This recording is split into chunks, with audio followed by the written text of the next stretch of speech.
Maranatha, c'est une prière qu'on trouve à l'avant-dernier verset de la Bible. Dans l'Apocalypse, on trouve en grec, mais Maranatha, c'est de l'araméen. Ça signifie « Viens, Seigneur ». C'est la dernière prière de la Bible. « Oh oui, viens, Seigneur Jésus ». J'ai voulu donner ce nom-là à ce projet parce que notre projet, c'est de prier ensemble pour la guérison du cœur humain. Alors, le prophète Jérémie disait déjà « Le cœur de l'homme, il est compliqué et il est malade ». Alors, je me demande ce qu'il dirait aujourd'hui, Jérémie, s'il voyait le cœur humain d'aujourd'hui et l'état de l'humanité aujourd'hui.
Ce mur affreux, vous avez vu comment il est moche? C'est un mur vraiment très laid. Une espèce de gros mur. Dans un monde où nous essayons tous de briser les murs, il y a des gens qui sont suffisamment inconscients pour penser que des murs vont pouvoir les protéger de d'autres gens. Et au lieu de construire des ponts, ils construisent des murs. Au lieu de construire des ponts qui vont créer des liens où les gens vont pouvoir se parler et fonctionner, eux, ils créent des murs parce qu'ils ont peur. Et la peur n'amène que la peur. L'amour amène l'amour.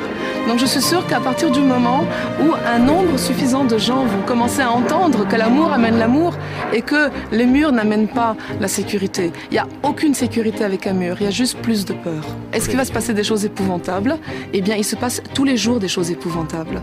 Là, il y a quelques jours, pendant que des gens priaient dans une mosquée, des gens ont fait éclater une bombe, 45 ou 50 morts, 500 blessés. Pendant que certains étaient en train de prier dans cette mosquée, d'autres musulmans ont mis une bombe dans cette mosquée. C'est épouvantable. Et nous étions ici dans une démarche de prière et à quelques centaines de kilomètres, des gens étaient en train d'agoniser, de mourir parce que la haine d'autres avait mis une bombe. Mais nous ne pouvons pas faire ça. Nous devons faire le contraire. Nous devons mettre des bombes d'amour.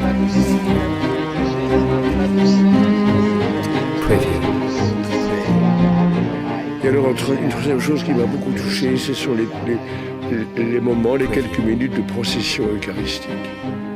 Où, même si je regarde surtout l'hostie, la pêche, je dois quand même regarder où je mets les pieds, surtout quand je marche à reculons, je regarde un petit peu et je vois dans les yeux, dans les visages, la foi que les gens mettent dans le Seigneur. Et je pense à toutes ces scènes de l'Évangile où Jésus est pris par les foules et les gens cherchent à le toucher. Et ici, il y a parfois des personnes, surtout des personnes de ce pays, des personnes de culture orientale, qui cherchent à toucher l'ostensoir. Bien, ce sont des expressions de foi, le regard, les larmes, les gestes qui sont bouleversantes et qui, personnellement, m'ont fait beaucoup de bien pour ma propre foi, pour ma propre vie de prêtre, et aussi qui témoignent de la beauté du cœur humain.